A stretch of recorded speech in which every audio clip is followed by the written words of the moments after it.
Hello. Hi. How are we? I'm here to talk to you about conceptual... Thank you. It's my rider. It's my rider. All the speakers today, learn. I'm here to talk about conceptual today. Got to hold the mic close to my mouth, remember that. Conceptual is kind of... I define that as seeing patterns in chaos. Who remembers these? This is a 3D picture from the 90s. Remember these? You stare at these for long enough, you defocus, you'll see something. I could never see anything. Look at these as hard as I could and I would never see anything resolve. Let me know if you see anything. See anything? What? Weirdos. Okay. I'm going to turn you all into quantum singularities.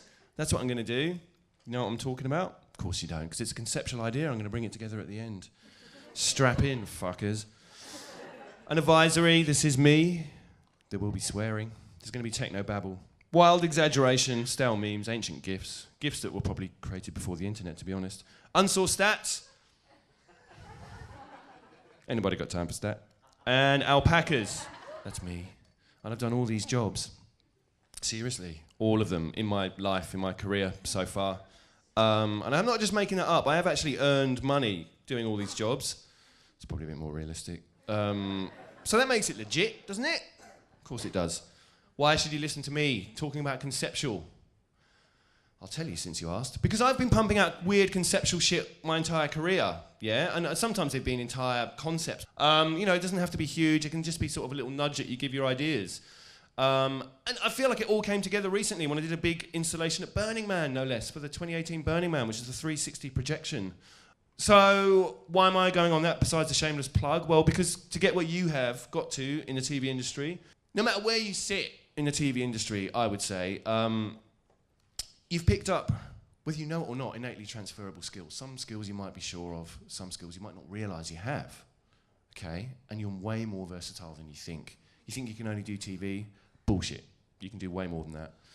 For example, promo producers. You can write, edit, of course, produce, direct. And if you don't direct shoots, you probably like do one of these, art direct, design direct, or creative direct, actually, in your own way, if you're across a reasonably sizable campaign. Some of you can design, pick up After Effects and do a bit of simple design. Some of you can compose and even sing. And you do a bit of strategy, whether it's programming, scheduling, or creative strategy, again, depending on the size of the campaign. Marketeers, you know how good you are. I don't even understand what you do, but they do so much. Social strategy, media buying and strategy, product marketing, sexy European monkeys, programmatic, retargeting, display, sponsorships, events, media partnerships, electronic dance, music, press and promotions, radio, magazines, and cryogenic radioactive meteorites. And also, on the creative side, copyright and composition, art direction, creative direction, production, creative strategy, and they organise all the events. Thanks for that. Designers, how I love you. You are geniuses at obscure Bhutanese post-electro death polka, and you give the best stink eye. I'm just kidding. You also know about colours and memes. Production. You know how good you are. You project manage, workflow and process, budgets, acronyms, man, so many acronyms, software, hardware.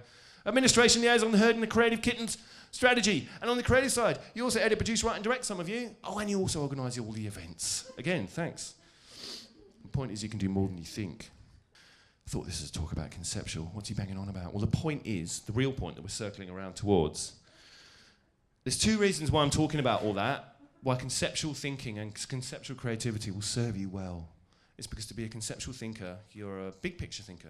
You can get an aerial view, right? You can ascend above the plebs and the chaos in your department and see beyond your department and maybe even into sister industries and see patterns and insights that you can draw in, okay? And again, in a rapidly changing environment and with these innately transferable skills, you can probably realise that you can do a bit more than just TV. And what I've encountered in my time as a CD and a freelance CD is you come across a lot of people with a plethora of skills. Okay, they've come through my department, and there's always been these things that I've treasured more above anything else, you know, above, you know, directing skill and editing skill. No, it's not. Fuck that. It's conceptual and strategy. Two things I always prized more than anything else, and they actually go hand in hand. You know, some people believe that control or strategy is the death of creative, but I think they're perfectly interlinked. And quite often my team would come to me, and I would always go, we need a conceptual idea, conceptual, you know, just think conceptually. And they'd be like, what do you mean, Glenn? And I can never quite articulate it. Let's answer that, shall we? What is Conceptual thinking. Conceptual thinking is often, I think, misconstrued as idea-driven promos. It's an idea-driven promo. I would hear that all the time. Let's make an idea-driven spot like this. Who are you talking to right now? You clearly don't know who you're talking to, so let me clue you in. I am bad, bad, bad. Really, really bad. You know I'm bad, bad, bad. I'm really, really bad. Woo. Or this. Are you still wet? Yeah, that towel barely touched us, man. Yeah, Brain, we've still got a lot of moisture down here. I'm just wondering... Is that talcum powder? I think I prefer the towel. Are they conceptual spots? No. They're metaphor! Metaphor. It's different. It's not conceptual. Why is that not conceptual? I'm not saying they're bad. Let's define conceptual then. Conceptual thinking is the ability to identify patterns and connections across situations. They're not obviously related. That's the difference. Bananas and cocks. Yeah? Breaking Bad, I'm bad. Yeah, boys, guys hanging in a basket. It's metaphor, all right? You get me? You get me. You get me. You do get me. It's of paramount importance that you get me. You get me. You have me got. Good. Not obviously related. Okay, that's conceptual. Think of it like advanced metaphor. Thanks, Stephen. No, it might seem like I'm getting bogged down in semantics here, okay? Well, metaphor, conceptual, whatever, but I think that it's important to understand the difference because there's a whole world of conceptual Shangri-La behind the curtain if you just keep going. Don't fucking stop. Don't stop at metaphor. We're all guilty of doing that. We're like, yeah, that's an idea, that'll do. And then what? But then what? And then what? Keep pushing. Peek behind the curtain. Metaphor is a great tool, right? We see it, we hear it every day. Yeah, I'm not saying metaphor's bad. Metaphor. You taste like sunshine, this chocolate is like silk, this promo about adultery and lies, let's do it by showing a web of deceit, a literal web of deceit. I love that spot. But you get the idea, metaphor, visual metaphor, right? Conceptual just takes it one step further, or if you're Bjork, 43,000 steps further. These biscuits are like kittens. This sports coverage is like tissues. Yeah? This insurance is like meerkats. We all know this, right? So it's about 10 years old. That's like a big transmedia campaign. You know, they had the website, fake website, compare the meerkat and social and all of that stuff. Okay, another insurance company is like Shawshank Morgan. What? How? A man's home is his castle. When you buy buildings insurance with More Than, you could get up to £75,000 free contents cover, repeated every year if you stay claim-free. So you know you're being looked after for the long haul. I'm Morgan Freeman. Thank you for listening. Boom! So successful. Doesn't have to be the whole campaign. You can zero in on a word. Market meerkat, more than Freeman.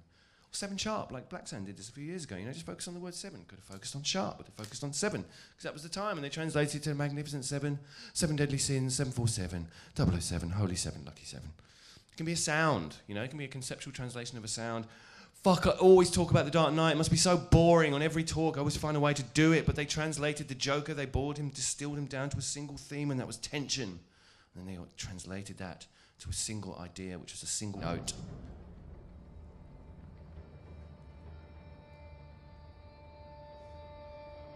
It's fucking mental. I love it.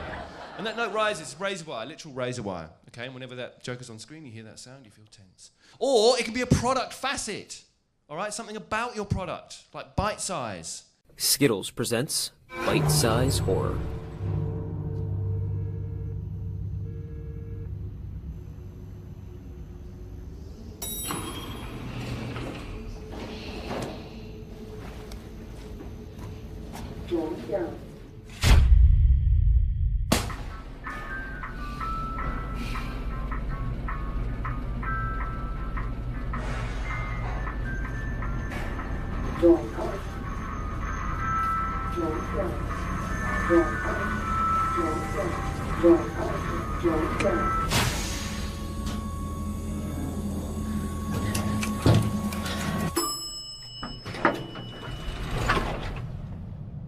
I need your help.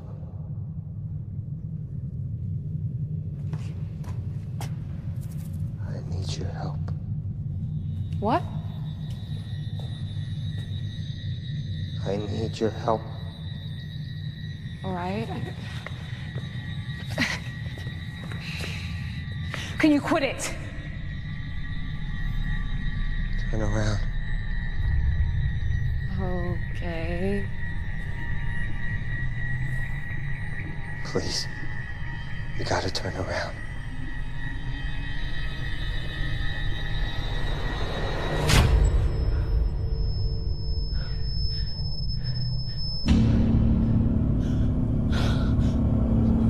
I'm sorry!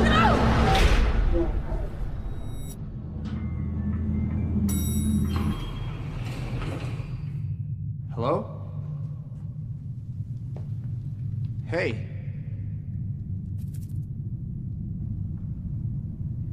I need your help. So that took Bite Size, okay? Bite Size from Skittles, and you know, did a topical horror series. There's a few of them actually, but that's the best one. It's really creepy. Yeah. What, have you extended my desktop? Cool. Feels good. May work. Thanks, man. Cool. So you can translate things from, you know, from maybe there's something you've got to sell here to a completely different realm, right? That's what conceptual is, yeah? To things that are translating, you know, seeing patterns and connections in situations that are not obviously related. Why? Why would you make me do that, Glenn? I just want to come in and make promos and collect my check and go home. Why? Probably going to lose my job soon. Fuck, what's the point? Think of the show reel. Look, the point is, like I said, metaphors around us every day. We see it every day. Exposed to it every day. We use it every day. Heart of Stone, you made me think Jigsaw piece. Two of my favourite visual metaphors are in the same film, in Trainspotting, when, you know, Ewan McGregor does heroin and sinks into the carpet. When he loses his drugs in the toilet and dives in, it turns into a swimming pool. Visual metaphors are everywhere. Moral compass. What metaphor does is it allows the viewer, the reader, the listener to experience something in a new and vivid way that improves comprehension. We're suckers for the new. Yeah, we keep getting hit by the same thing again and again, and it kind of blunts. Metaphor.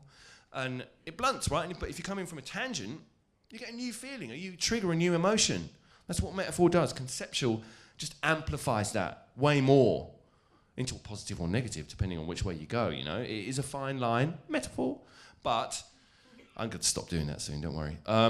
It's a fine line, okay, you know, if you push things too far, you know, you sever your connection with what you're doing. You can't even fucking see that either. That's the beginning to cliffhanger. Remember that? It's terrifying. Oh, it still traumatised me watching that. If you push it too far and you disconnect your realms, this is quite loud, this one, you will end up with a David Lynch PlayStation ad.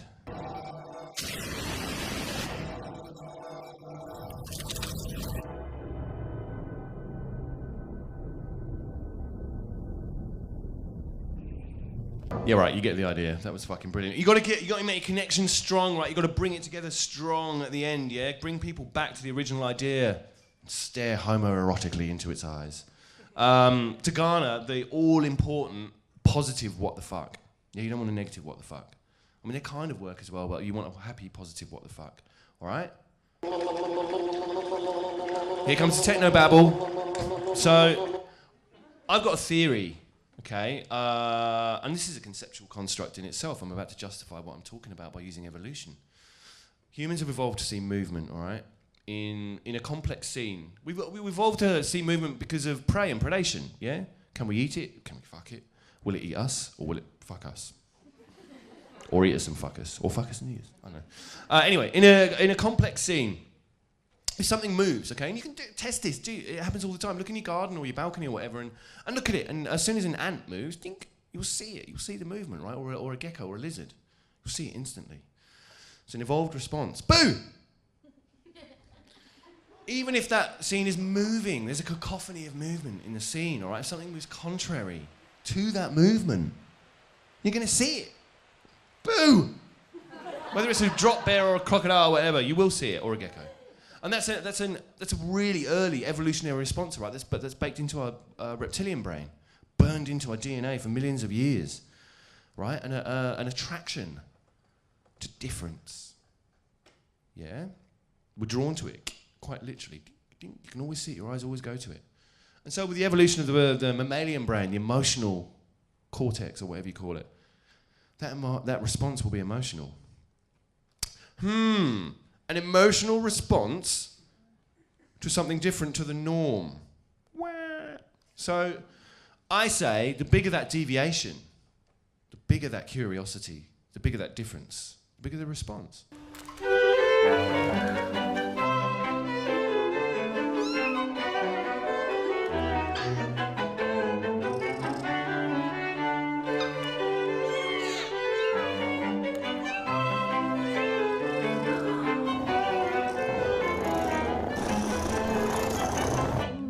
McVitie's chocolate digestives. The chocolatey snuggle of McVitie's. Sweet. There's the homoerotic arm wrestle. Sweet. Yeah? The biscuits are sweet, kittens are sweet, but also the double metaphor of sweet, the affirmation. There's always an undercurrent of tension in that spot, isn't there? They might bite their kitten's head off. Maybe that's just me. So yeah, the bigger the attraction, I say the bigger the curiosity, the bigger the deviation, the bigger the attraction. And even if you don't believe my technobabble, honestly, it's because 90% of ads just explain shit to you, okay? And sometimes that works. Sometimes you need to, okay? It's not a bad thing. Well, it kind of is. It gets a bit boring. Thank God for that, I say. Because if we were all doing conceptual spots, we'd very quickly drown in our own creative onanism. And also it gives you like an uninteresting, samey canvas on which to paint your creative brilliance. Oh. Looking for stronger, more absorbent sports coverage? You bet we are. Look to CBS Sports HQ. Observe. CBS Sports HQ here, the leading sports brand here. CBS Sports HQ picks up 2 times as much sports, so you won't miss a single drop. CBS Sports HQ. That's good sports. Sports!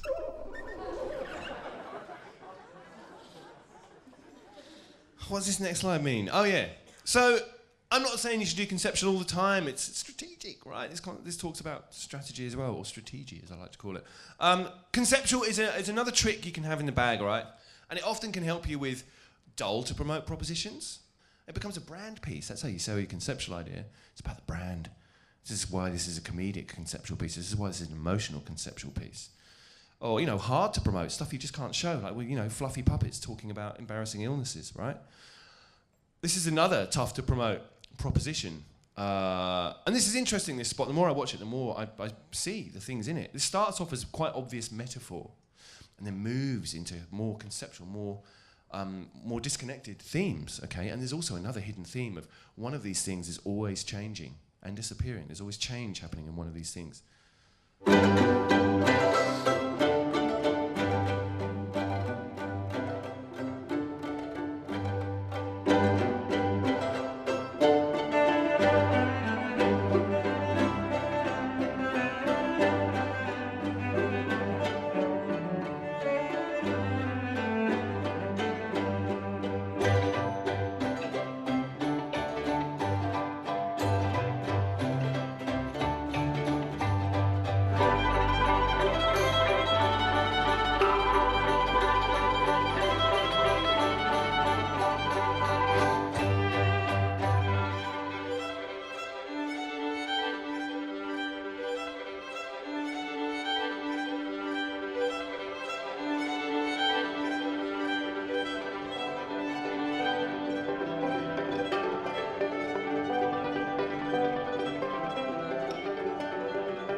Beautiful, empowering, confronting, necessary. I love that spot. So I'm not saying conceptual is the answer to everything. I'm saying it's a very valuable string to have in your bow that not very many people have. I love those cyber goths. Fucking God bless them. So, oh God. In my experience, I've found conceptual thinkers hard to come by, right? Lateral thinkers, big picture thinkers. And I've often thought, is it something you can learn or something you're born with? It's tormented me. Which one is it? You're going to have to go with me on this, all right? I can only get through the first 3 minutes of it. It really fucking traumatized. When you have kids, I can't. The poor kid. He died when the hand comes out really slowly. And I've read the book. Jesus Christ, yeah. Anyway, I'm sure it's a good film. So go with me on this. Like, really, I'm sorry for this. I'm going to have to go there. But this is the reason I'm going to go on this pro-British wankfest. Just hold tight. In my experience, I found Brits to be more natural conceptual thinkers. Sorry. It's okay, though. The second best conceptual thinkers out there, in my opinion, are Kiwis. Sorry! Why is that? So I always used to think, I used to torment myself, but, you know, why is this? That's cultural, right? Is it if people from certain areas, and the Dutch are really good, the Scandis are good, then that's cultural. So isn't that learned behaviour? Well, that's encouraging, isn't it? Everyone's creative, in my opinion. Everyone is. It's a muscle, right? The more you use it, the better you get. Some of us are more naturally gifted. Sorry. I was going to get glitter for that, but I just thought it would be too fucking arrogant.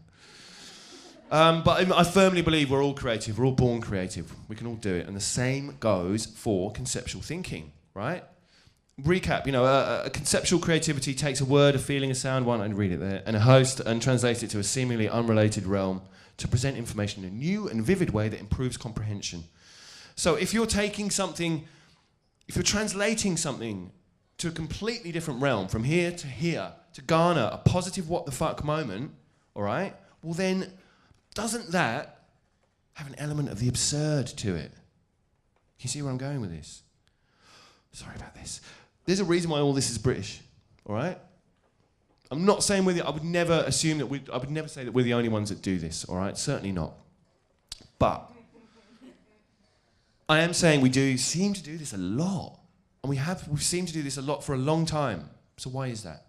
Well, I think my COD psychology anthropology piece on this is that I think part of Britain's cultural identity, and certainly Holland maybe, in Scandinavia, a part of cultural identity there is punk, is silliness, is mischief, is silliness, all right, is punk, okay? And I don't mean punk as in the Sex Pistols, although that is part of it. And I mean punk as in rebellion, all right? And I don't mean rebellion as in rebel fighters, although that is part of it. I mean punk as in anti-establishment, all right, as in going against the grain. Big and small, it's this mindset, it's that, okay? That's what I mean, big and small. Now, whether that punk manifests as absurdist comedy, mainstream androgyny, actual punk, riots, football hooliganism, Brexit, you fucking idiots, or genre-bending, genre-defying, genre-inventing music. I'm not saying we're the only ones that do this, but I am saying we seem to do it a lot. Whether it manifests as linguistic anarchy. We're shit at so many things, at food, at weather, at sport, at teeth. But we do three things better than anyone else in the world, and I think that's comedy, music, and swearing. Okay? Linguistic anarchy. Whether it manifests as campy, everyday silliness, you know, or whether it's, you know, the baby blimp when Trump comes to town, or Bodie Boatface. Or shredding a painting you just flogged for £1 million, okay? Punk. Silliness. Unafraid to be silly. It's part of our national identity, I think. There's many other things that are part of the national identity, but silliness has always been there for centuries. Since Shakespeare. We're always ready to put on a dress, honestly. And it's a muscle, okay? So I think Brits' conceptual and creative muscles have been loosened, have been lubricated somewhat by the daily exposure to this stuff, right? By the buttery embrace of British life, yeah? And I think concurrently with that, there's an erosion of fear happening as well. Like, you're less scared of being silly, okay? You're exposed to it every day, you get loosened, your conceptual mind gets a bit loosened, and you're less afraid of looking a tit. Now, that's an enormous generalisation, and there are huge personality types in there. But that's my take on it. So what can we learn from this pro-British wankfest? Let's make it useful. I think you can loosen your conceptual mind by this practice, the daily exposure and or fearless practice of absurdities big and small. Just do, a few of these every day. Do it. Not to your boss, though. Maybe you should. I saw this on the internet recently, right? Hanging your washing out to make swear words. And I looked at that internet, I was like, oh, that's British, obviously. Only a Brit would do that. Well, maybe not only a Brit, but like, fucking hell, honestly, I do that. It's great. I leave fairy doors around town. I do. I make and leave little fairy doors. Sometimes I buy them if I haven't got time to make them. I leave them around. In Sydney, you might find one day. And when the child invariably opens the door, they won't find a magical fairy kingdom. They'll find a little kid-friendly insult inside, which I leave for them. And they love it. They love it.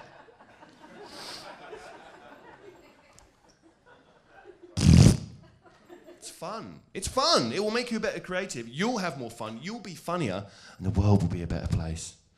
So, how can you bring two things together, two unrelated things in a vivid way that work? I'll never get bored of this video. Anyway, we've all seen that, right? Dancing in the street with no music, it's brilliant. Will you be pleased to know that it's easy? 2 steps to it, maybe 3. So it's all about how you begin, all right? You need to distill the brief down, all right? The brief, the vastly overwritten, confusing brief you've got that makes no sense. Distill it down to a single-minded proposition. And I'm not talking about the single-minded proposition that's in your brief that was written by 5 people who couldn't decide what it was, and so there's about 3 sentences in there when it should just be 1 word. I'm not talking about that. I'm talking about you need to do that. You need to take your brief, whatever it is, the illegible brief, and figure out what's the most important thing you're going to promote. Show, whether it's the title, the talent, the makers, whatever it is, okay? There's many ways into this, okay? None are wrong, but you just have to follow the brief, okay? So let's assume, I'll do a little conceptual thing here. Let's assume we're going to promote a show, all right? There's 3 ways you can kind of promote it, I say, is what's the show about, what does it make you feel, and what's the name of the show? So let's do what's the show about, okay? What's the show about? It's a baking show. Loads of bakers in a shed, and they make some cakes. And Matt Moran and Maggie Beer host it. Cool story, bro. Now, what's it really about? Is it about kindness? But nurturing? I don't know. What's it really about? I picked this show for some reason. Ice Road Truckers came into my head. Shout out to Discovery. So. This show is about extreme truckers driving across frozen lakes. Okay, that's what the Wikipedia, IMDb says. Yeah. Cool. What's it really about though? What if this show was on Hallmark? All right. Okay. Maybe it's about family. Maybe the truckers are they're taking a shit job or a dangerous job to provide for their family, or maybe they want to get home to their family. They drive across these frozen lakes and it's a desperately dangerous job to get home to their family. Maybe that's what it's about. Maybe it's not about that. Maybe it's about fear. Maybe it's a bloke's channel. Maybe it's about fear, conquering the fear. Yeah, every time they get in the cab, they're fucking shitting themselves. I've just got to do this. I've got to do this. Yeah. What about an abstract concept? Maybe it's about gravity. Maybe it's discovery science. Maybe it's gravity. You're always trying to, the truck's going to get pulled through the ice by gravity. I don't know. Maybe it's about trust.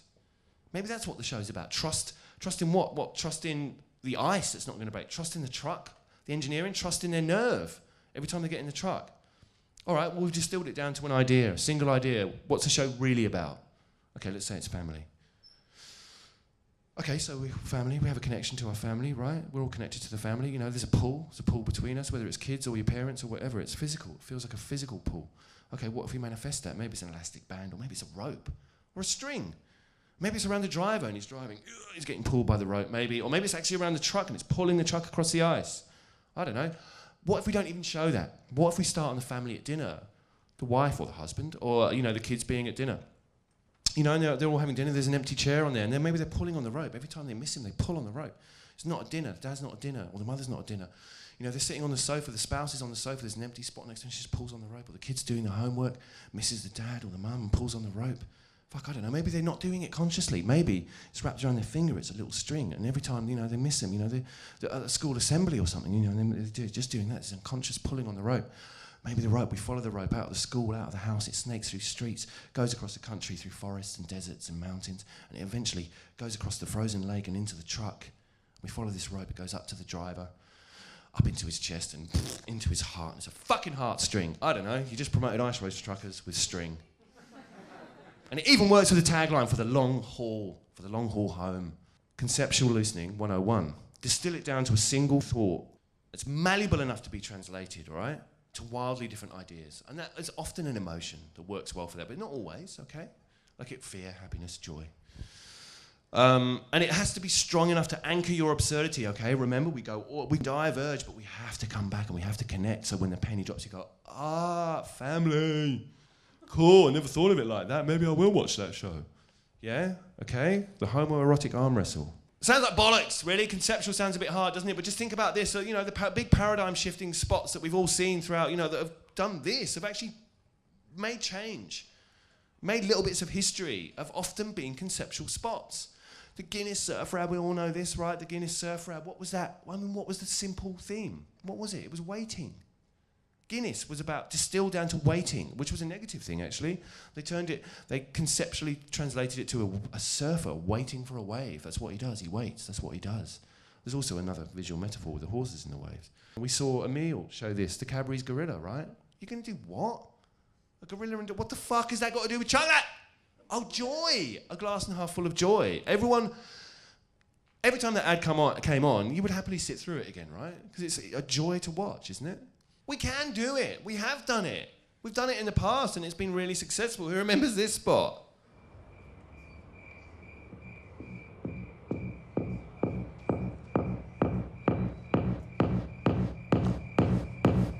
Push me, and then just touch me, till I can get my satisfaction. All the best beer ads are for absolutely shit beer, aren't they?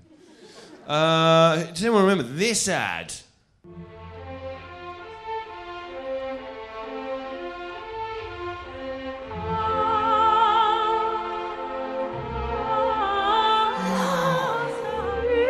An unspoken passion, the scent of seduction, the burning flame of desire.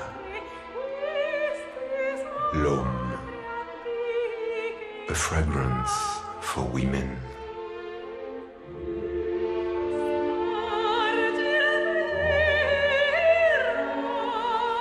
L'homme. People were actually going into David Jones and asking for L'homme, the fragrance. Shit you not. It's a barren desert out there for conceptual spots in Australia, so should we be making them? Nah, no one's making them. We probably shouldn't. Ooh, people don't seem to like them. Maybe we shouldn't. Do you think we should make them? Yes. No. Yes. I really wanted you not to forget that yes. So you can't unsee that. Yes! We should be making conceptual spots. They work. They're risky as fuck. Of course we should make them. Let's talk about strategy, briefly. Or, as the new kids are calling it, the new media folk, strategy! So, strategy is so much harder than it needs to be, in my opinion. I used to regard myself as not really a strategic thinker, and I'm probably not a natural one, but I think I've got a lot better as time has gone on, because I think strategy gets bogged down in the tools too much. There's so many ways into strategy, fucking SWOT analyses, and Jesus Christ. Some people love that, and it helps. Or, the big picture thinking, no, it's not about that, that's conceptual, right? Strategy, again, is about distilling the brief, all right? The strategic brief. And the way I do it, the way I kind of see my way of doing it, is to distill it down to 3 things, all right? What's your goal? Oops, visual metaphor typo. There you go. Chortle. What's your goal? Where do we play? And how do we win? So, it's a kind of what, where, and how, yeah? What's our goal? Where do we play? And how do we win? All right? And for me, strategy and creative is often, okay, well, why don't we just go back? So what's a goal? What are we promoting? What's the purpose of what we're doing, yeah? Where are we going to play? What channels are we going to do? What platforms? Yeah, where are we going to activate this? And how are we going to win? What do we mark as success? Well, how are we going to beat everyone else? Like, normally what we do, like with something, is we're going to promote, okay, what's our goal? Ratings. We're going to play it. Telly. How do we win? Ratings. You're setting yourself up for mediocre if you approach it like that, yeah? Ratings. How do you win? What's everyone else doing? What do you define as success? Yeah, I know you want people to tune in, but do you want people to talk about it? Do you want people to share? Do you want some PR? Any PR is good PR. Seriously. So, I think you just need a bit more pointy on that. And it's about picking your battles, yeah? I think, figuring out when to use conceptual. It's not about using it all the time. Of course it isn't. Yeah? And I think when and where you would use conceptual sits between that little fucking hash between how are we going to win, yeah? Okay, so you've got all your little ways of doing it. Your informational spot, your retail spot, your big event spot, your metaphor spot, or conceptual. It's another string to your bow, right? Conceptual can help you with hard to promote, boring to promote, and exhausted ideas, yeah? And I want you to understand that these are just my guidelines, okay? You can ignore them if you want, or you can take them and trash them. But just start somewhere. You'd never use conceptual, just to prove my point, you'd never use conceptual to promote an entirely new product, right? Or show. Of course you wouldn't, because you just got to tell them what the show's about. You wouldn't do that, not unless you're Danish.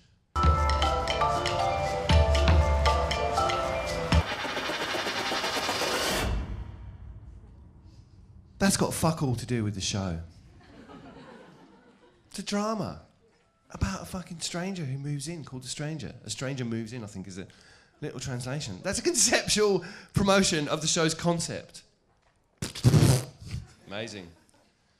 Why, Glenn? Why can't we just explain the promo? Why? Well, you know what? Everything I've shown you has had a conceptual idea and a word, a sound, a visual, an edit, a music, talent, subject, sponsor, channel, makers. You know what? And I'm going to leave you with this quote from the lovely Ken Robinson, author and educator. He said, if you're not prepared to be wrong, you never come up with anything original, okay? And it's been a theme of this conference, right? And I would expand upon that and say, if you're not prepared to be wrong, you'll never come up with anything wildly successful, okay? And so, the reason I want to turn you all into quantum singularities is so that I don't need to suck the fucks from you.